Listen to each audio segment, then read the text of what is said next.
B D J എസിന് എന്തൊക്കെ പോരായ്മകളുണ്ടെങ്കിലും B D J S ആയിട്ടുള്ള സഖ്യ ഈഴവരുടെ ഇടയിൽ ഇൻട്രോഡ് ഉണ്ടാക്കാൻ ബി ജെ പി സഹായിച്ചിട്ടുണ്ട്.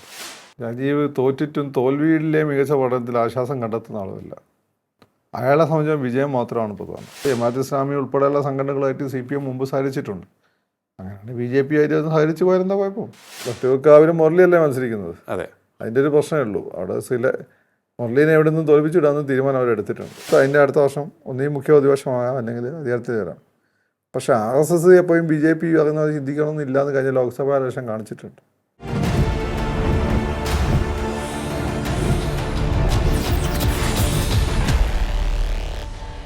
നമസ്കാരം. ടോക്കിംഗ് പോയിന്റിലേക്ക് സ്വാഗതം.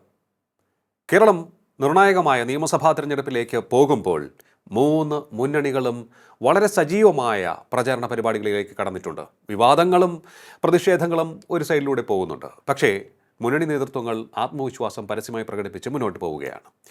ഇവിടെ ഏറ്റവും അധികം ഉറ്റുനോക്കപ്പെടുന്നത് BJPയുടെ പ്രകടനം എത്രത്തോളം മികച്ചതായിരിക്കും എന്നുള്ളതാണ്. കാരണം അവരുണ്ടാക്കാൻ പോകുന്ന ഇമ്പാക്റ്റ് കേരളം ഇനിയുള്ള 5 വർഷം ആര് ഭരിക്കണം എന്നുള്ള കാര്യത്തിൽ വളരെ സുപ്രധാനമായ തീരുമാനമെടുക്കാൻ പോകുന്നതായിരിക്കും.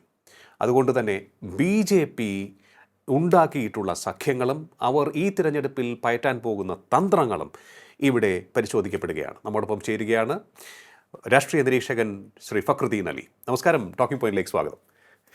എന്ത് തോന്നുന്നു, BJP ഈ തിരഞ്ഞെടുപ്പിൽ എത്രത്തോളം ഇമ്പാക്റ്റ് ഉണ്ടാക്കാൻ സാധ്യതയുള്ള ഒരു പൊസിഷനിലേക്ക് എത്തിയിട്ടുണ്ട്? ഒപ്പം തന്നെ അവരുടെ കാൻഡിഡേറ്റ്സിനെയും സഖ്യകക്ഷികളെയും ഒക്കെ എങ്ങനെയാണ് വിലയിരുത്തുന്നത്? ഒന്ന്, BJP കഴിഞ്ഞ 2 നിയമസഭാ തിരഞ്ഞെടുപ്പിലുണ്ടാക്കിയ അത്ര ഹൈപ്പ് ഈ ഇലക്ഷൻ ഉണ്ടാക്കിയിട്ടില്ല. അതെ, ഹൈപ്പ് എന്ന് വെച്ചാൽ ജനങ്ങളുടെ ഇടയിൽ BJP അയ്യോ പേടിക്കണം, ഭയങ്കര പവർഫുള്ളായി വരുന്നു എന്നൊരു ഫീല് BJP കൊടുത്തിട്ടില്ല. ഓക്കെ. ഈ മല പോലെ വന്നിട്ട് എലി പോലെ പോകേണ്ട ആവശ്യമില്ലല്ലോ. അപ്പം അങ്ങനെ കൊടുക്കാതെ അതേ തന്നെ ബുദ്ധിപരമായ കുറേ നീക്കങ്ങൾ അവർ നടത്തിയിട്ടുണ്ട്. BJP ഇവിടെ നേരിടുന്ന ഏറ്റവും വലിയൊരു പ്രോബ്ലം എന്താണ്? BJPക്ക് ഇവിടെ അഡ്രസ്സ് ചെയ്യാൻ ഇവിടുത്തെ ടോട്ടൽ പോപ്പുലേഷൻ്റെ 50% ഉള്ളൂ എന്നുള്ളതാണ് അവർ നേരിടുന്ന പ്രശ്നം. എന്നാൽ കോൺഗ്രസിനും അതുപോലെ തന്നെ CPMനും ടോട്ടൽ പോപ്പുലേഷൻ്റെ 100% അഡ്രസ്സ് ചെയ്യാൻ പറ്റും. അപ്പോൾ അഡ്രസ്സ് ചെയ്യേണ്ട അവർക്ക് വോട്ട് കിട്ടേണ്ട ഏരിയ വളരെ കുറഞ്ഞൊരു ഏരിയയാണ്. അവിടെ തന്നെ മറ്റുള്ളവർക്ക് വലിയ ഉണ്ട്, വോട്ട് ബാങ്കും ഉണ്ട്. ഇതാണ് ഇവർ നേരിടുന്ന ഏറ്റവും വലിയ പ്രശ്നം. ആസ്കിംഗ് റേറ്റ് വളരെ ഹൈ ആണ്. കുറഞ്ഞ ബോളുകളിൽ കൂടുതൽ റൺസ് നേടണം. കുറഞ്ഞ ബോളുകളിൽ സ്ട്രൈക്ക് റേറ്റ് വളരെ ഹൈ ആയിരിക്കണം. അപ്പോൾ കുറഞ്ഞ ബോളിൽ അവർക്ക് കൂടുതൽ റൺ നേടണം. ഇതെങ്ങനെ മറികടക്കാമെന്ന് വെച്ചാൽ, ഒന്ന് ഉള്ള ഹിന്ദു വോട്ടുകളെ കൺസോൾട്ടേറ്റ് ചെയ്യാം. അത് അവർ ഇത്രയും കാലം ശ്രമിച്ചതാണ്. ഓക്കെ. അത് ഇവരുടെ എല്ലാ ജനറൽ സെക്രട്ടറിമാരുടെ പരമാവധി ഹിന്ദു വോട്ടുകൾ കൺസോൾട്ടേറ്റ് ചെയ്യാൻ അവർ ശ്രമിച്ചതാണ്. അത് മുരളീധരൻ്റെയൊക്കെ സമയത്ത് ഏതാണ്ട് അതിൻ്റെ പീക്കിലെത്തുകയും ചെയ്തു. അങ്ങനെയാണ് നേമത്തൊരു സീറ്റ് കിട്ടുന്നത്. പിന്നെ സുരേഷ് ഗോപിയുടെ വേറൊരു തരത്തിലുള്ള വിജയമാണ്. BJPയുടെ മാത്രം വിജയമല്ല, BJPയുടെ വിജയമാണ്, പ്ലസ് സുരേഷ് ഗോപിയുടെ വിജയം കൂടിയാണ്. അപ്പം ഇനി അങ്ങോട്ട് BJPക്ക് വോട്ട്, ഈ ഹിന്ദു കമ്മ്യൂണിറ്റിന് വോട്ട് കിട്ടണമെങ്കിൽ BJP ഇവിടെ ജയസാധ്യതയുള്ളൊരു മുന്നണിയാണെന്നുള്ള ഫീൽ ഉണ്ടാവണം. അപ്പോൾ ഇതുവരെ വിജയേട്ടനും സതീശേട്ടനും ഒക്കെ ജയ് വിളിച്ചവർ പലരും അവരെ തള്ളിപ്പറഞ്ഞ് രാജീവേട്ടൻ്റെ കൂടെ പോകും. അതാണ് മലയാളിയുടെ സ്വഭാവം. ഒരുപാട് എണ്ണത്തിൽ കണ്ടിട്ടുണ്ട്. വിജയം വരുമ്പോൾ സ്വഭാവം മാറും. പിണറായിനെ ഭയങ്കര തെറി പറഞ്ഞവരൊക്കെ 2014 അയ്യോ വിജയേട്ടെ, ഞാൻ ചെയ്തു വിജയേട്ടെ, പിണറായി വിജയേട്ടെ എന്ന് പറഞ്ഞ് ഞാൻ കണ്ടിട്ടുണ്ട്. അപ്പോൾ അങ്ങനെ ഒരു സംഭവം. അപ്പോൾ അങ്ങനെ ഒരു ഘട്ടത്തിലേക്ക് BJP പോകണമെങ്കിൽ എന്ത് ചെയ്യണം? BJP ഒരു നിലവിലുള്ള സാഹചര്യത്തിൽ ജയിക്കുമെന്നൊരു ഉറപ്പ് കിട്ടണം. ഓക്കെ. ആ ഉറപ്പ് എങ്ങനെ ഉണ്ടാക്കാമെന്നുള്ളത്, ഒന്നുകിൽ ഹിന്ദു വോട്ടുകളുടെ കൺസോൾട്ടേഷൻ നടക്കണം. കേരളത്തിൽ ഈസ് ഇമ്പോസിബിൾ. അതിന് കത്തിക്കാൻ പറ്റുമെല്ലാം BJP നോക്കിയാണ്. രണ്ടാമത്തത്, അവർ പുതിയ വോട്ട് ബാങ്കുകളിലേക്ക് അവർ കടന്നു കയറാൻ പറ്റും. അങ്ങനെയാണ് കുറച്ചു കാലമായിട്ട് ക്രിസ്ത്യൻ ഔട്ട്റീച്ചുമായിട്ട് അവർ മുന്നോട്ട് പോകുന്നത്.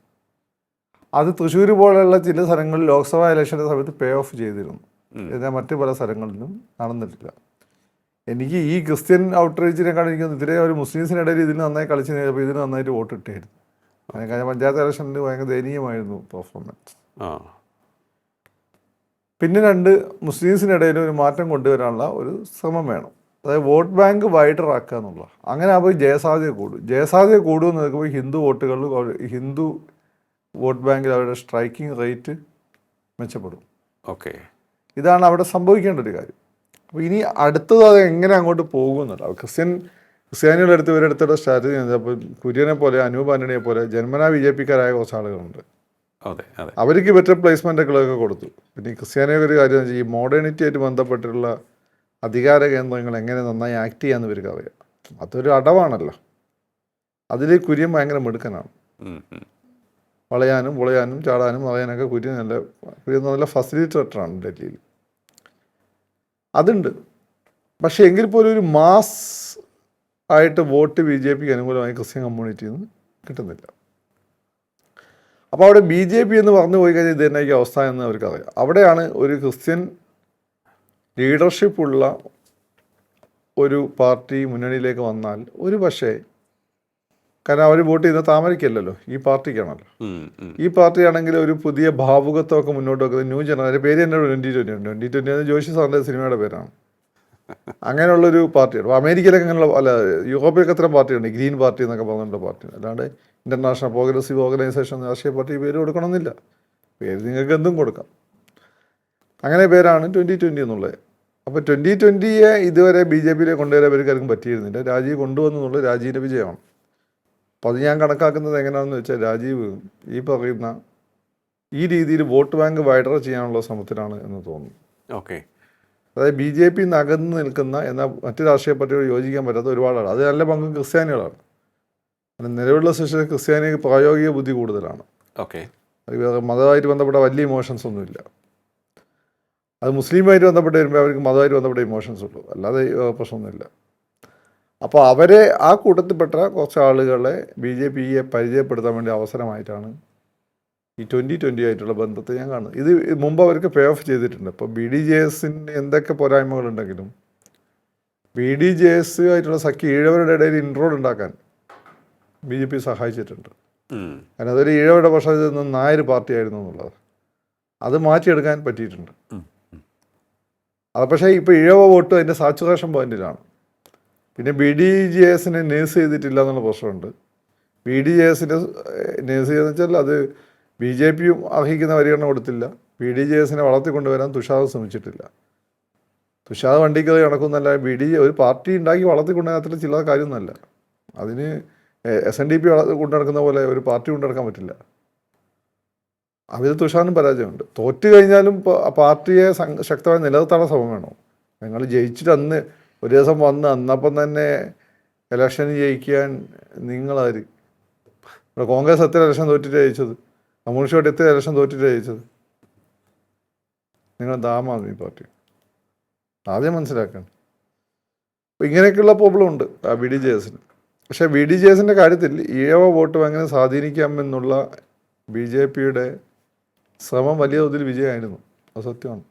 ഓക്കെ, പക്ഷേ ഈ 2020-യിലേക്ക് വരുമ്പോൾ BJP നേതൃത്വം പ്രതീക്ഷിക്കുന്ന ഒരു നേട്ടം അത് വേഗത്തിൽ ലഭ്യമാകുന്ന ഒന്നാണോ? അത് വേഗത്തിൽ ലഭ്യമാവില്ലെന്നൊക്കെ ഇലക്ഷൻ കഴിഞ്ഞിട്ട് കാണാൻ പറ്റും. എങ്ങനെ പോലും അവർക്ക് സ്വാധീനമുള്ള 4ഓളം നിയോജക മണ്ഡലങ്ങളുണ്ട്. അതിലൊന്നെങ്കിലും ജയിക്കാൻ പറ്റിക്കഴിഞ്ഞാൽ വലിയ വിജയമാണ്.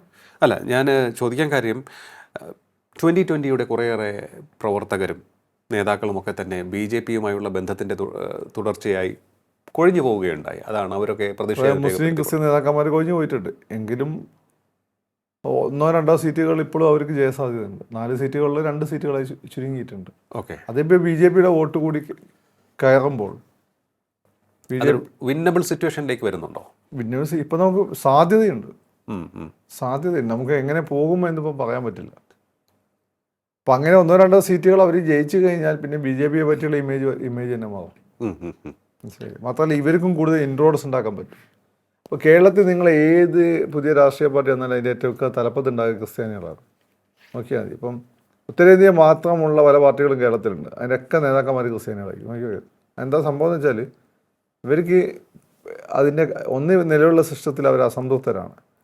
ഒരു രാഷ്ട്രീയ പാർട്ടി ഉണ്ടാകുകയാണെങ്കിൽ അതിൻ്റെ ബെനിഫിറ്റ്സ് എന്തൊക്കെയാണെന്ന് അവർക്കറിയാം. ഇപ്പോൾ തൃണമൂൽ കോൺഗ്രസിൻ്റെ കേരള ഘടകം ഇപ്പോൾ 50 വന്നതിന് ശേഷമാണ് അതിന് 4 ആളുണ്ടായത്. പക്ഷേ അതിന് ഇവിടെ ഘടകം ഉണ്ടായിരുന്നു. സമാജ്വാദി പാർട്ടിക്ക് കേരള ഘടകമുണ്ട്, DMK കേരള ഘടകമുണ്ട്, ADMK ഉണ്ട്, PMK ഉണ്ട്, പിന്നെ അതുപോലെ ചിലപ്പോൾ മണിപ്പൂരിലുള്ള രാഷ്ട്രീയ പാർട്ടികൾക്ക് പോലും ഇവിടെ ഘടകം ഉണ്ടാവും. കാരണം അവർക്ക് അവിടെ ഒരു സ്പേസ് കിട്ടുക.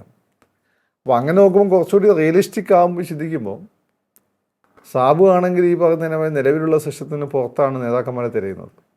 സിനിമാ നടികൾ, കായിക താരങ്ങൾ, പത്രക്കാർ, ഇവരൊക്കെയാണ് സാബുവിൻ്റെ സ്ഥാനാർത്ഥികൾ. വലിയൊരു പത്രക്കാരൻ കഴിഞ്ഞാൽ പെരുമ്പാവൂർ CPM-കാരനായ പത്രക്കാരെ പെരുമ്പാവൂരിൽ സാബുവിൻ്റെ സ്ഥാനാർത്ഥിയായിരുന്നു. മനസ്സിലായില്ലേ? അപ്പോൾ അങ്ങനെ നോക്കുമ്പോൾ അവർക്ക് ബെറ്റർ പ്ലേസ്മെൻറ്റ് അവിടെ കിട്ടുകയാണ്. അങ്ങനെ ബെറ്റർ പ്ലേസ്മെൻറ്റ് കിട്ടുമ്പോൾ ഒരു സീറ്റും കൂടി കിട്ടിക്കഴിഞ്ഞാൽ കൂടുതൽ ഒഴുക്കുണ്ടാവും ക്രിസ്ത്യൻ കമ്മ്യൂണിറ്റി.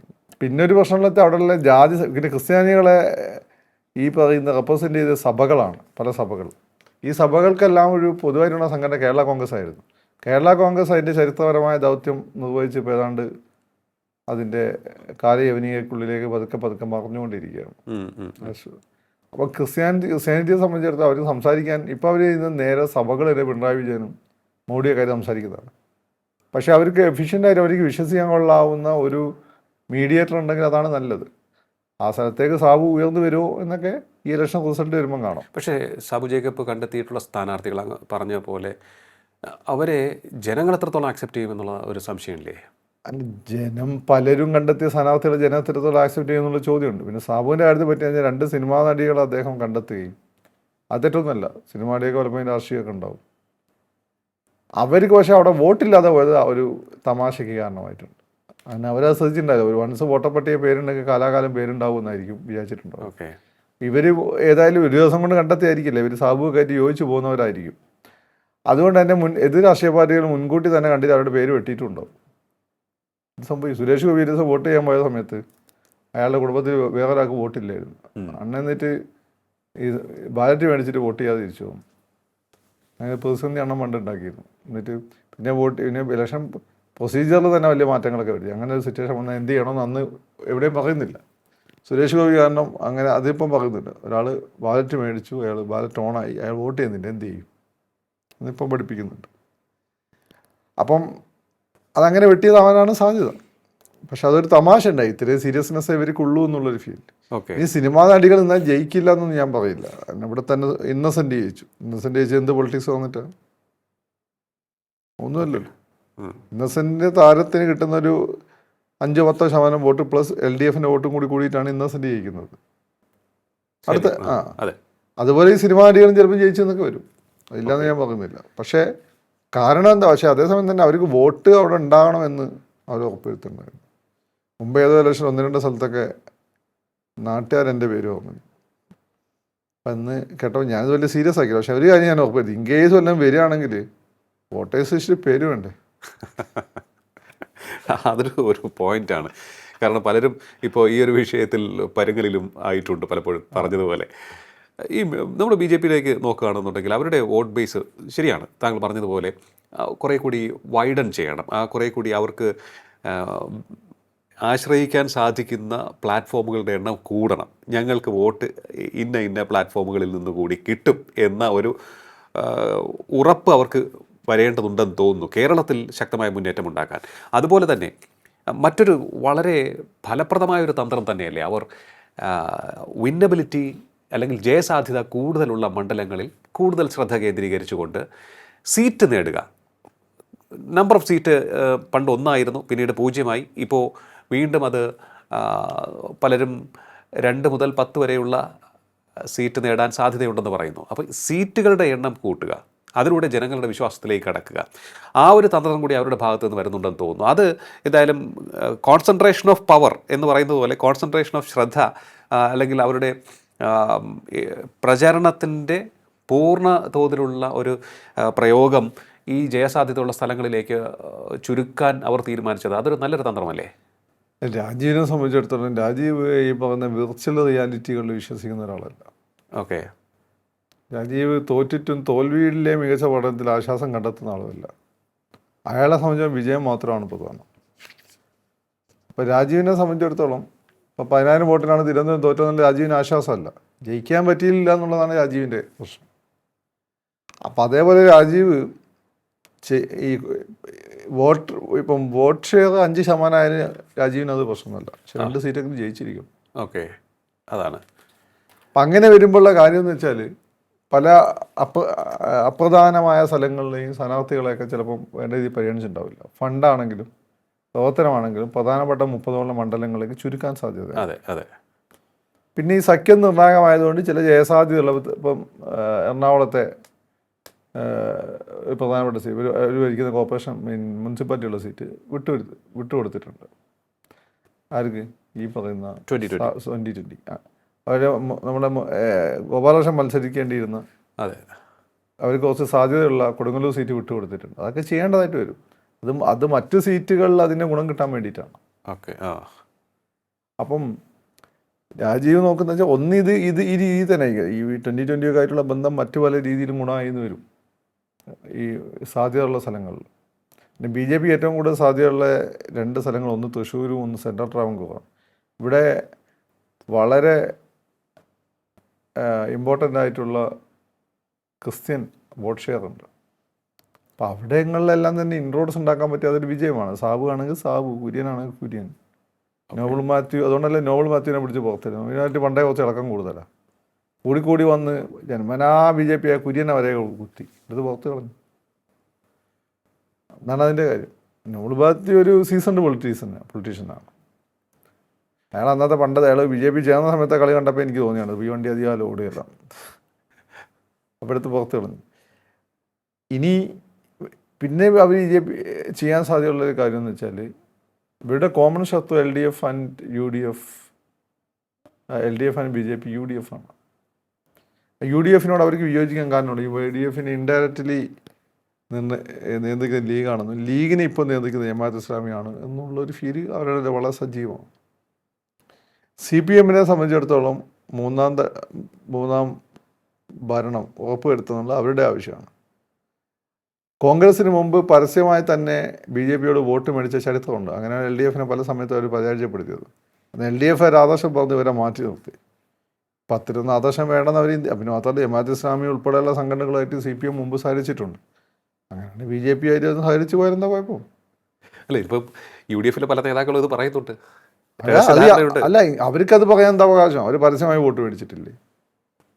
മാരാർജീൻ്റെ പുസ്തകത്തിൽ തന്നെ പറഞ്ഞിട്ടുണ്ടല്ലോ പരസ്യമായി വോട്ട് മേടിച്ച കാര്യം. അഡ്മിറ്റ് ചെയ്ത കാര്യമല്ലേ. അന്ന് അവരായിരുന്നു പ്രധാനപ്പെട്ട ആളുകൾ. അന്ന് BJP അവർക്ക് വോട്ട് കൊടുത്തു. എന്നിട്ട് ലീഡർ അവരെ കുറച്ച് സീറ്റ് ജയിപ്പിക്കാമെന്ന് പറ്റിക്കുകയും ചെയ്തു. ഇത്തവണ എന്താ സംഭവിച്ചത്? ഇത്തവണ ഇപ്പോൾ ഇവർ എന്ത് സംഭവിച്ചു നമുക്കറിയില്ല. ഇൻ കേസ് അങ്ങനെ നീക്കത്തിലേക്ക് ഇവർ പോയാൽ നിങ്ങൾ എന്ത് ചെയ്യും എന്നുള്ളതിൻ്റെ ചോദ്യം. 10ഓളം സീറ്റുകളിൽ LDFന് അവർ വോട്ട് ചെയ്യുന്നു. ഒരു 4-5 സീറ്റ് അവർക്ക് ജയിക്കാൻ സാഹചര്യം ഉണ്ടാക്കുന്നു. ഇതിൽ നിങ്ങൾക്ക് എങ്ങനെ ഇവർ 2 കൂട്ടരെയും കുറ്റം പറയാൻ പറ്റും? നിങ്ങൾ ഓൾറെഡി ഇത് ചെയ്തിട്ടില്ലേ? ഇപ്പം മുമ്പ് വടകര KP ഉണ്ണികൃഷ്ണൻ അദ്ദേഹം സ്ഥാനാർത്ഥിയായിട്ട് അഡ്വക്കേറ്റ് NS സിംഗിനെ കോൺഗ്രസും BJP അല്ലേ സപ്പോർട്ട് ചെയ്തത്. അതുപോലെ വടകരയിൽ ഈ പറഞ്ഞ ബേപ്പൂർ ഇതുണ്ടായിട്ടില്ലേ? അപ്പം ഇത്രയും ഒരു ബാക്ക്ഗ്രൗണ്ടുള്ള നിങ്ങൾ അതെന്ന് വെച്ചാൽ മുസ്ലിങ്ങളെ ശത്രുക്കളായിട്ട് BJPക്കാർ കാണുന്ന രാമജന്മഭൂമി പ്രശ്നം കത്തിക്കുന്ന സമയത്താണ്. ഇന്നിപ്പം ആ രീതി ശത്രുത മുസ്ലിം സമുദായത്തോട് BJPക്കില്ല, രാജീവിന് തീരെയില്ല. മനസ്സിലായില്ലേ? അപ്പോൾ ആ ഒരു ഘട്ടത്തിൽ നിങ്ങൾക്ക് BJPയുമായിട്ട് സഖ്യം കൂടാമെങ്കിൽ ഇന്ന് പൊതുവെ തിരക്കേടില്ലാത്ത ഒരു ഭരണം കാഴ്ചവെക്കുന്ന ഗവൺമെൻറ് ഇവരുടെ ഈ കുത്സിത പ്രവർത്തനങ്ങൾ ജനങ്ങൾക്കിടയിൽ തെറ്റിദ്ധാരണ ഉണ്ടാക്കി, പിണറായി വിജയൻ ആൻറ്റി മുസ്ലിമാന്നൊക്കെ പറഞ്ഞുണ്ടാക്കി ജനങ്ങൾക്കിടയിൽ തെറ്റിദ്ധാരണ വരുത്തി മുന്നോട്ട് പോകുമ്പോൾ അവരുടെ അഡ്ജസ്റ്റ്മെൻറ്റിലേക്ക് രഹസ്യമായി പോയാൽ നിങ്ങൾക്ക് എന്താ അവകാശമുണ്ട് അവരെ കുറ്റം പറയും? What right you have to blame them? Okay. പക്ഷേ എന്നാലും ഈ ഇടതുപക്ഷം പണ്ട് മുതൽ ഉയർത്തിപ്പിടിക്കുന്ന അവരുടെ ആശയങ്ങൾ, അടിസ്ഥാനപരമായി അവർ വിശ്വസിച്ച് വരുന്നതും പ്രചരിപ്പിച്ചു വരുന്നതുമായിട്ടുള്ള കാര്യങ്ങൾ, ഇടതുപക്ഷത്തിൻ്റെ CPMൻ്റെ അതിൻ്റെ ആശയം എന്താ? ഒന്ന് വർഗസമരം. അത് ഇതുവരെ എന്ത് വന്നോ വർഗസമരം നടന്നാൽ പോരെ. അതാണ് അവരുടെ അടിസ്ഥാന ആശയം. പിന്നെ വേറെന്താണ്? മതേതരത്വം കോൺഗ്രസും ഇല്ലേ? ഇത് മറിച്ച് ഈ മതേതരത്വം മറച്ചു വെച്ചോണ്ടല്ലേ കോൺഗ്രസ് കൊണ്ട് ഇവരായിട്ട് സഖ്യം ഉണ്ടാക്കിയത്. കോലീബി സഖ്യത്തിൽ ലീഗ് പോലും ഉണ്ടായിരുന്നില്ലേ? അപ്പോൾ CPMമാർ ഇതൊക്കെ പറഞ്ഞിട്ട് നടക്കണമെന്ന് പറയുമ്പോൾ നിങ്ങൾക്ക് ഇതൊന്നും ആപ്ലിക്കബിൾ അല്ല എന്ന് പറയുന്നതിൻ്റെ അർത്ഥം എന്താണ്?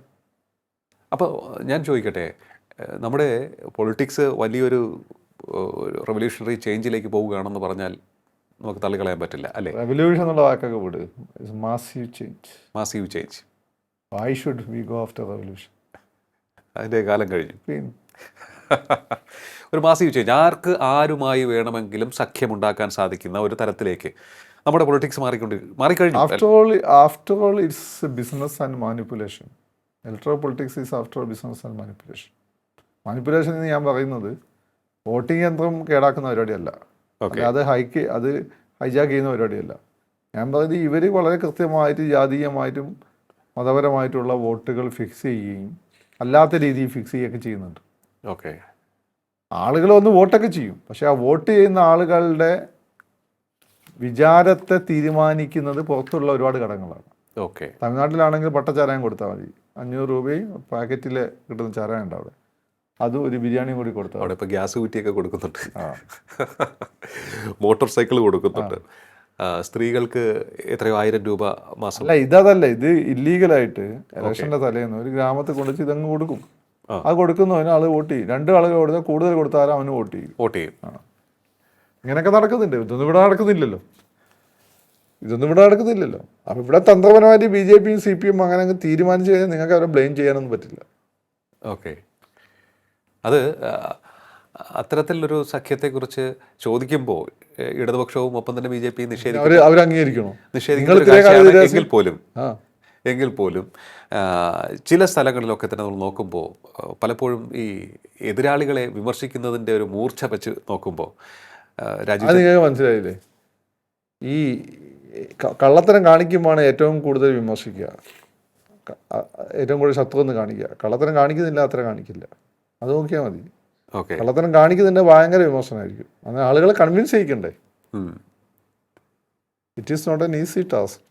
ഓക്കെ, അപ്പോൾ അങ്ങനെ നോക്കുകയാണെന്നുണ്ടെങ്കിൽ BJPയുടെ ഇത്തവണത്തെ ഇലക്ഷൻ ക്യാമ്പയിനിങ് അല്ലെങ്കിൽ ഇലക്ഷൻ തന്ത്രങ്ങൾ ഏറ്റവും നമുക്ക് നേരത്തെ പറഞ്ഞതുപോലെ ഒരു മാസീവ് ചേഞ്ചിന് വിധേയമായിട്ടുള്ള ഒരു തന്ത്രമായിരിക്കും അല്ലേ? ആയിരിക്കും. കാരണം രാജീവിനെ സംബന്ധിച്ച് റിസൾട്ട് ഉണ്ടാക്കണം. അതിനുവേണ്ടി ഏതൊരു വഴിയിലൂടെ രാജീവ് സഞ്ചരിച്ചു ഒരു ഭ്രാന്തനെ പോലെ. അല്ല, ഈ ചിന്തയ്ക്ക് അല്ലെങ്കിൽ ഈ തന്ത്രത്തിന് തീർച്ചയായിട്ടും എന്തായാലും ഇവിടെ പയറ്റണമെന്നുണ്ടെങ്കിൽ കേന്ദ്രത്തിൻ്റെ അനുമതിയോടുകൂടി മാത്രമേ തന്ത്രം പയറ്റാൻ സാധിക്കുള്ളൂ. അതെന്തായാലും അത്രേ ഉള്ളൂ. അപ്പോൾ അത് തീർച്ചയായിട്ടും അവരുടെ ഒരു ആശീർവാദത്തോടു കൂടി ആയിരിക്കുമല്ലോ. അല്ലാതെ രാജീവ് പുറത്തായി പോയില്ലേ? ഓക്കെ, ഡോക്ടർ സണ്ണി സൈക്കോളജിസ്റ്റ് ആയതുകൊണ്ടാണല്ലോ അയാൾക്ക് ഭ്രാന്തനെ പോലെ സഞ്ചരിക്കാൻ പറ്റുന്നത്. ലൈസൻസ് ഉണ്ട്, വെറുതെ സഞ്ചരിക്കാൻ പറ്റും. ഓക്കെ, അപ്പോൾ ഇത് നമ്മൾ നോക്കുമ്പോൾ അപ്പോൾ ഒന്ന് BJP വൈഡൻ ചെയ്യുന്നു, ഒപ്പം തന്നെ തന്ത്രപരമായിട്ടുള്ള കൂട്ടുകെട്ടുകൾ തിരശ്ശീലയ്ക്ക് പിന്നിലെ നീക്കുപോക്ക് നടന്നേക്കാം. നമുക്കത് പൂർണ്ണമായി ഇല്ല എന്ന് പറയാൻ പറ്റില്ല. ഇനി അത് ഉണ്ടെങ്കിൽ തന്നെ തെറ്റാന്ന് പറയാൻ പറ്റില്ല.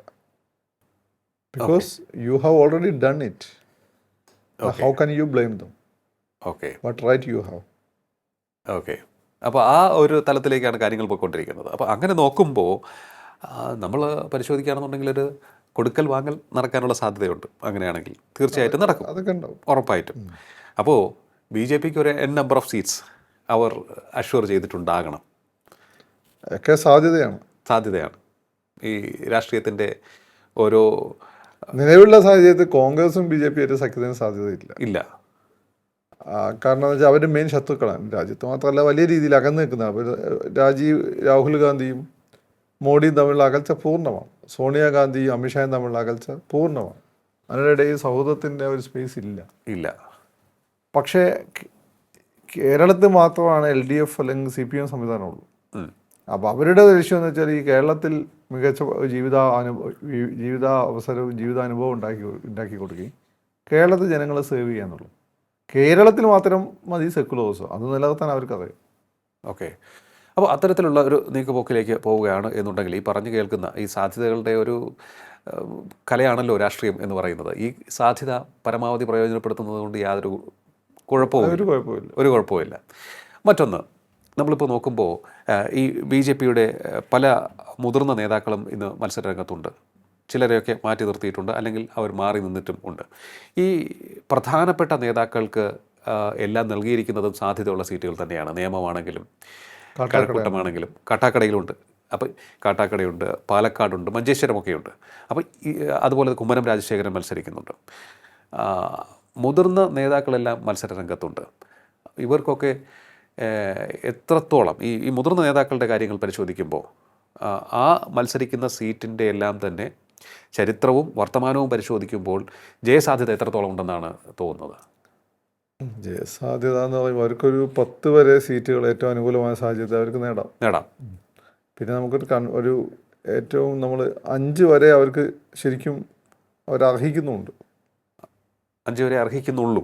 അല്ല, 5 വരെ അർഹിക്കുന്നുണ്ട്, 10 വരെ അവർക്ക് നേടാം. 5 വരെ അർഹിക്കുന്നുണ്ട്. എന്തായാലും ദേ ഡിസർവ് ഇറ്റ്. 5 സീറ്റ്. ആ 5 സീറ്റ് വരെ അവർ നേടിയാൽ നിങ്ങൾ അത്ഭുതപ്പെടുകയും വേണ്ട. 10 സീറ്റ് വരെ വേണ്ട. അങ്ങനെ രാഷ്ട്രീയ സാഹചര്യം തൂഫാൻ ആയിരിക്കണം. അത് വരും എനിക്ക് തോന്നുന്നില്ല. എങ്കിൽ 5 വരെ സീറ്റുകൾ അവർ നേടാം. അത് ഏതൊക്കെയാണെന്നാണ് ശ്രീ ഫക്രുദ്ദീൻ്റെ? നമുക്കറിയാലോ, അവരുടെ തിരുവനന്തപുരത്തെ 4 സീറ്റുകൾ. തിരുവനന്തപുരത്ത് 4 സീറ്റ് അവർക്ക് സാധ്യതയുള്ളതാണല്ലോ. 5 സീറ്റുകളുണ്ട്. അപ്പം മറ്റേ ഇതും കൂടി വന്നിട്ടുണ്ട്, കാട്ടാക്കട. അപ്പം നേമം, കഴക്കൂട്ടം, കാട്ടാക്കട, പിന്നെ ഏതൊക്കെയാണ്? 2 എണ്ണം. വട്ടിയൂർക്കാവിലും മുരളിയല്ലേ മത്സരിക്കുന്നത്. അതെ, അതിൻ്റെ ഒരു പ്രശ്നമേ ഉള്ളൂ. അവിടെ മുരളീനെ എവിടെ നിന്ന് തോൽപ്പിച്ചിടാന്ന് തീരുമാനം അവരെടുത്തിട്ടുണ്ട്. അതുകൊണ്ട് മുരളി ജയിക്കുമെന്ന് പറഞ്ഞാൽ അവർ ചിലപ്പോൾ മാറ്റിയിട്ട് LDF വോട്ട് ചെയ്യാൻ സാധ്യതയുണ്ട്. അതുകൊണ്ട് ഇപ്പം വട്ടിയൂർക്കാവ് അങ്ങനെ കൂട്ടണ്ട, തിരുവനന്തപുരം സെൻട്രലും അങ്ങനെ കൂട്ടണ്ട. ബാക്കി തിരുവനന്തപുരത്തിന് 2 കൂട്ടാം നിങ്ങൾക്ക് സാധ്യതയുള്ള സീറ്റുകൾ. പിന്നെ കൊല്ലത്ത് ഒരു സീറ്റ് അവർക്ക് സാധ്യത ഉണ്ടല്ലോ, ചാത്തന്നൂർ. 3 സീറ്റായില്ലേ. പിന്നെ കാസർഗോഡ് 2 സീറ്റില്ലേ. കാസർഗോഡുണ്ട്, പാലക്കാട്. പിന്നെ ബാക്കി പാലക്കാടുണ്ട്, തൃശ്ശൂരുണ്ട്. അതാ ഞാൻ പറഞ്ഞത് 10 വരെയൊക്കെ. 5 വരെ എന്തിനാ അവർ അർഹിക്കുന്നുണ്ട് ഇപ്പോൾ സാഹചര്യത്തിൽ. 10 വരെ അവർക്ക് നേടാം. അപ്പോൾ അത്തരത്തിലൊരു സാഹചര്യം വന്നിട്ടുണ്ട്. ഇനി മറ്റൊരു വൈഡ് ഗസ് കൂടി. പക്ഷേ നിങ്ങൾ ഈ പറയുന്ന പോലെ വല്ലാത്ത ഏതെങ്കിലും രീതി അഡ്ജസ്റ്റ്മെൻറ്റ് ഉണ്ടെങ്കിൽ 5 സീറ്റ് വരെയൊക്കെ പോകുള്ളൂ. അഡ്ജസ്റ്റ്മെൻറ്റ് ഉണ്ടെങ്കിൽ, കാരണം അഡ്ജസ്റ്റ്മെൻറ്റ് നടത്തുന്ന ആളിനെ തിരിച്ച് അധികാരത്തിൽ തുടരണമല്ലോ, അല്ലേ? അവർക്ക് തിരികെ 5 വരെയൊക്കെ പോകുള്ളൂ. ഇനിയിപ്പം ഇനി ഇതൊക്കെ തന്നെ ആണെങ്കിൽ നമ്മൾ കാണാത്ത കുറേ അന്തർധാരകളുണ്ട്. ഇപ്പം കഴിഞ്ഞ ലോക്സഭാ ഇലക്ഷനിൽ RSSകാർ മോഡിക്കെതിരെ ചില സ്ഥലത്ത് സെലക്റ്റീവ് വോട്ട് ചെയ്ത് നിങ്ങൾ വിചാരിച്ചിരുന്നു. ഇത് സംഭവിച്ചിട്ടുണ്ട്. അപ്പോൾ അതേപോലെ ഇപ്പോൾ കേരളത്തിൽ ഇതൊക്കെ പറയുന്നത് ജമാഅത്ത് ഇസ്ലാമി എന്നുള്ള ഫാക്ടർ അപ്പുറത്തുണ്ട്. അതെ. പക്ഷേ ചിലപ്പം മറിച്ചായാലും എന്ത് ചെയ്യും? എങ്ങനെ? UDF ചെയ്താലോ?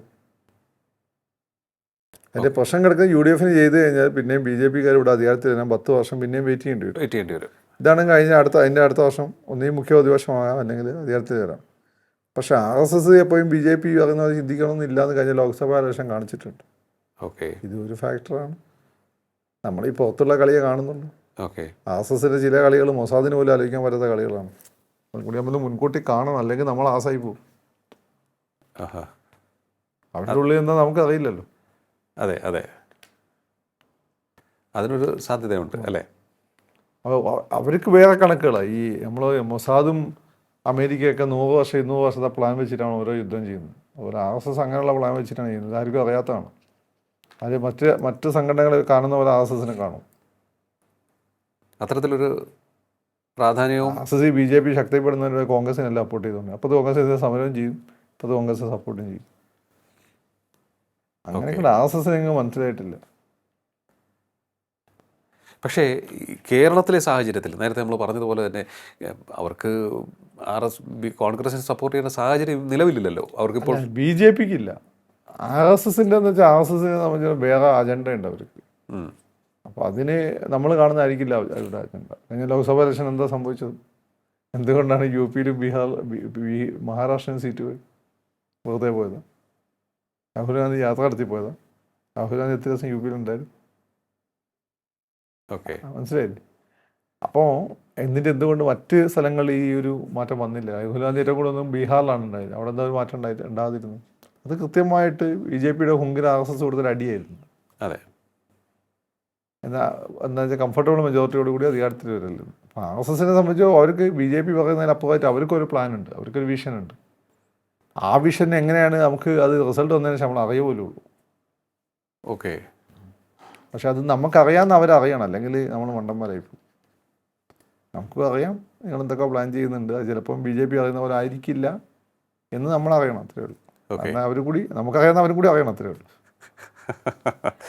ആകെ ഒരു സങ്കീർണമായ ഒരു സാഹചര്യം നിലനിൽക്കുന്നുണ്ട്. സത്യമാണ്. നമുക്കറിയില്ല. RSSന്റെ വോട്ടൊക്കെ വന്ന് വീണതിന് റിസൾട്ട് വന്നതിന് ശേഷം നമുക്ക് പറയാൻ പറ്റുള്ളത്. ഈ നിലവിലെ ഈ പ്രീ ഇലക്ഷൻ സാഹചര്യങ്ങൾ നമ്മൾ വിലയിരുത്തുമ്പോഴും RSSനെ വോട്ട് ഞാനൊരു കാര്യം BJPക്ക് കിട്ടാനുള്ള വോട്ട് അവർ BJPക്ക് തന്നെ ചെയ്യും. അതങ്ങനെ തന്നെ പോകും. അവർ ജയിപ്പിക്കാൻ ഉറപ്പിച്ച ആളുകൾക്ക് അവർ വോട്ട് തന്നെ ചെയ്യും. ജയിക്കുക തോൽക്കുന്നുണ്ട് 2ാമത് അവർ വോട്ട് ചെയ്യും.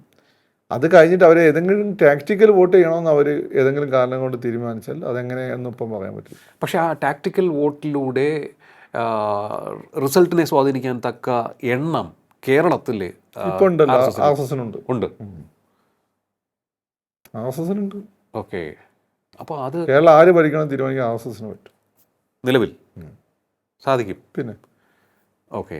അത്രയും സ്ട്രെങ്ത് കഴിഞ്ഞ ലോക്സഭ നിയമസഭ ഞാൻ മനസ്സിലാക്കിയിട്ട് ഇവർ രണ്ടു കൂട്ടരെയും മണ്ഡലങ്ങളനുസരിച്ച് സഹായിച്ചിട്ടുണ്ട്. മണ്ഡലങ്ങളനുസരിച്ച്. പക്ഷേ LDFന് ഒരു മേൽക്കൈ കിട്ടി.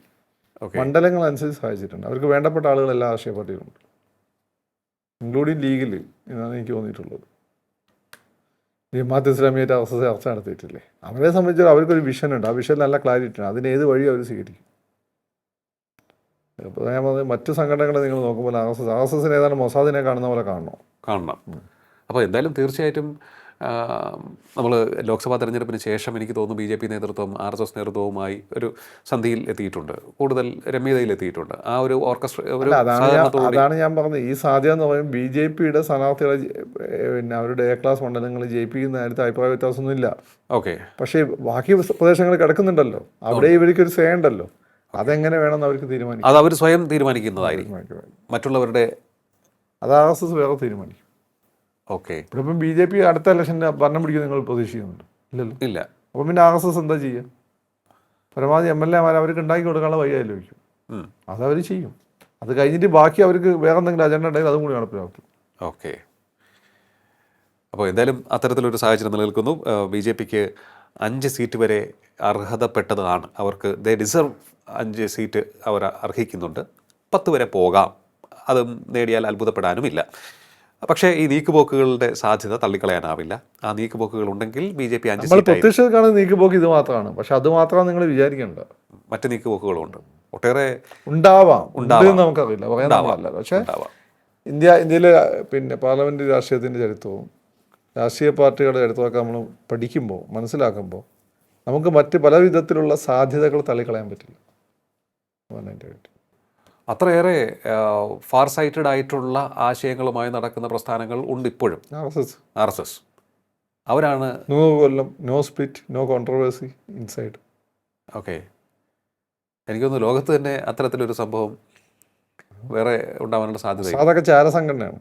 അതല്ല, കത്തോലിക്ക സഭയിൽ വരെ സ്പ്ലിറ്റ് ഉണ്ടായിട്ടുണ്ട്.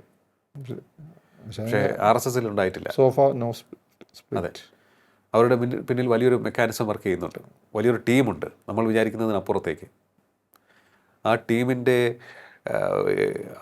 അത്രയും പേരുടെ ബ്രെയിൻ ഒരുമിച്ചിരുന്ന് വർക്ക് ചെയ്യുകയാണ് എങ്ങനെ മുന്നോട്ട് പോകണം. അത് ഈ ചിന്തിക്കുന്ന ആളുകളുടെ കാര്യം എന്ന് വെച്ചാൽ അവരൊന്നും തന്നെ കുട്ടികളും ഭാര്യയും കുട്ടികളും വേണ്ടാന്ന് വെച്ച് നടക്കുന്ന ആളുകൾ, രാജ്യത്തിന് വേണ്ടി ഡെഡിക്കേറ്റഡാണ്. അപ്പോൾ അവരെ നിങ്ങൾക്ക് വേറെ പ്രലോഭനങ്ങളൊന്നും പെടുത്താൻ പറ്റില്ല. ഓക്കെ. അപ്പോൾ രാജ്യത്തിന് പ്രാധാന്യം കൊടുത്ത് മുന്നോട്ട് പോവുകയാണ് അവർ. അതുകൊണ്ട് തന്നെയാണ് അത്തരത്തിൽ നമുക്ക് അവരെ പ്രഡിക്റ്റ് ചെയ്യാൻ സാധിക്കാത്തത്. അല്ല, ഒരു പ്രലോഭനത്തിലും ഞാൻ ഏതോ ഒരു ഇലക്ഷനിൽ ഞാൻ ഇവരിങ്ങനെ ആയിരിക്കും വോട്ട് ചെയ്യാന്ന് വിചാരിച്ചിട്ട് കഴിഞ്ഞ ലോക്സഭാ ഇലക്ഷന് ഞാൻ 12 സീറ്റ് UDFന് പറഞ്ഞു, LDFന് പറഞ്ഞു. കാരണം BJP RSSനെ സംബന്ധിച്ചിടത്തോളം കോൺഗ്രസിൻ്റെ സീറ്റ് കിട്ടാൻ സാധ്യത കേരളത്തിൽ അത് കുറയ്ക്കണം. അവർക്ക് 400 സീറ്റും കിട്ടണം എന്നായിരിക്കുമല്ലോ, അങ്ങനെയല്ല നമ്മൾ അസംഷൻ.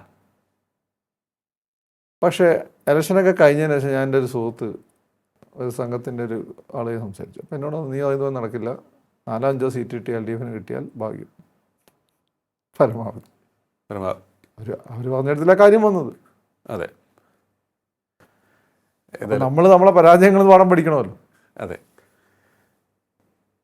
ഓക്കെ. അപ്പോൾ എന്തായാലും ഈ വരാൻ പോകുന്ന നിയമസഭാ തെരഞ്ഞെടുപ്പ് അതുകൊണ്ട് തന്നെ നമ്മൾ അറിയുന്നതും അറിയാത്തതുമായ ഒട്ടേറെ ഫാക്ടേഴ്സ് കാരണം ഉദ്യോഗജനകമായിരിക്കും. ഇപ്പം മോളുള്ള കാര്യങ്ങൾ വെച്ച് ലോജിക്കലായിട്ട് നമുക്കത് പറയാൻ പറ്റുള്ളൂ. അതെ. അതിൻ്റെ ഇടയിൽ നടക്കുന്ന എന്തെങ്കിലും ഉൾക്കളികൾ ഉണ്ടെങ്കിൽ നമുക്കറിയില്ല. അത് ഒരുപാട് പെർമുട്ടേഷൻ കോമ്പിനേഷൻസ് വരും. ശരിയാണ്, ഒരുപാട്. എനിക്ക് ഇതൊന്നും അറിയാത്ത മണ്ടന്മാരാണ് അങ്ങനെ സംഭവിക്കും ഇങ്ങനെ സംഭവിക്കും എന്നൊക്കെ പറയുന്നത്. തീർച്ചയായിട്ടും. ഏതായാലും കേരള രാഷ്ട്രീയം മാറി മറിഞ്ഞുകൊണ്ടിരിക്കുകയാണ്. അതിൽ ഓരോ മുന്നണികൾ എന്ത് ചിന്തിക്കുമെന്നുള്ളതിനപ്പുറത്തേക്ക് നമ്മൾ BJP ക്യാമ്പിലേക്ക് പോകുമ്പോൾ അവർക്ക് കൃത്യമായ ലക്ഷ്യമുണ്ട്. ആ ലക്ഷ്യത്തിലേക്ക് അവർ വളരെ ആസൂത്രിതമായി വളരെ ശാസ്ത്രീയമായി നിരീക്ഷിച്ച് എടുത്ത ഒട്ടേറെ കാര്യങ്ങളുടെ അടിസ്ഥാനത്തിൽ ചുവടുവയ്പ്പ് നടത്തിക്കൊണ്ടിരിക്കുകയാണ്. അവിടെ നമ്മൾ നോക്കുമ്പോൾ മറ്റൊരു ഫാക്ടർ, അത് ഏറ്റവും കരുത്തുറ്റൊരു ഫാക്ടർ RSS. ആ ഫാക്ടർ എന്തായിരിക്കുമെന്ന് നിലവിൽ നമുക്ക് പറയാൻ സാധിക്കുകയുമില്ല എന്നുള്ളതാണ് ഫക്രുദ്ദീൻ്റെ നിരീക്ഷണം. തീർച്ചയായിട്ടും ചരിത്രം പരിശോധിക്കുമ്പോൾ അതാണ് നമുക്ക് പറയാൻ സാധിക്കുക. വർത്തമാനം തികച്ചും അവ്യക്തമാണ്, പക്ഷേ അവരുടെ ലക്ഷ്യമൊന്നാണ്, രാജ്യത്തിൻ്റെ ഉയർച്ച. ആ ഉയർച്ചയ്ക്ക് ആരെ പിന്തുണയ്ക്കണം എന്ന് അവരുടെ തിങ്ക് ടാങ്കുകൾ തീരുമാനിക്കും. അതിനനുസരിച്ച് അവർ മുന്നോട്ട് പോകും. അപ്പോൾ കഴിഞ്ഞ ലോക്സഭാ തെരഞ്ഞെടുപ്പിൽ കണ്ടതിൽ നിന്ന് നമ്മളൊന്നും പഠിച്ചില്ല എന്നുള്ള ചോദ്യമാണ് ഫക്രുദ്ദീൻ പറഞ്ഞിരിക്കുന്നത്. ശരിയാണ്, അങ്ങനെയേ നമുക്ക് ചിന്തിക്കാൻ കഴിയുകയുള്ളൂ. കേരളത്തിൽ BJPയെ അവരുടെ A+ മണ്ഡലങ്ങളിൽ വിജയിപ്പിക്കുക എന്നുള്ളതിനപ്പുറത്തേക്ക് വിജയസാധ്യത ഇല്ലാത്ത മണ്ഡലങ്ങളിൽ ആര് ജയിപ്പിക്കണം, അതിന് RSSന് സ്വന്തം തീരുമാനമുണ്ട്. ആ തീരുമാനത്തിനനുസരിച്ച് അവർ മുന്നോട്ട് പോകും. അതിൽ മറ്റ് ഫാക്ടേഴ്സ്, അത് BJP ആണെങ്കിൽ പോലും സ്വാധീനിക്കില്ല അവരെ എന്നുള്ളതാണ് ഈ ചർച്ച പറഞ്ഞു വയ്ക്കുന്നത്. എന്തായാലും കേരള രാഷ്ട്രീയത്തിൽ ഒട്ടേറെ സങ്കീർണമായ ചേരുവകൾ ചേർക്കുന്ന ഒരു വലിയ സംഘടന, കരുത്തുറ്റ ചരിത്രമുള്ള സംഘടന. ഇത്രയും നാൾ നമ്മൾ നോക്കുമ്പോൾ 100-ലേറെ വർഷത്തിൻ്റെ പ്രവർത്തന പാരമ്പര്യം ഉണ്ടാകുമ്പോൾ ഒരു പിളർപ്പോ ഒരു ചവർപ്പോ ഇല്ലാതെ ശക്തമായി മുന്നോട്ട് പോകുന്ന സംഘടന. അതുതന്നെയാണ് ഇന്നത്തെ ചർച്ചയിൽ ഏറ്റവും വലിയ വിഷയമാകുന്നതും എന്നതാണ് എനിക്ക് മനസ്സിലാക്കാൻ കഴിയുന്നത്. വളരെയധികം നന്ദി ടോക്കിംഗ് പോയിന്റിൽ സംസാരിച്ചത്. ടോക്കിംഗ് പോയിന്റിൻ്റെ ഈ അധ്യായം ഇവിടെ പൂർണ്ണമാകുന്നു. ഇനി അടുത്ത എപ്പിസോഡ് കാണാം നമുക്ക്. നമസ്കാരം.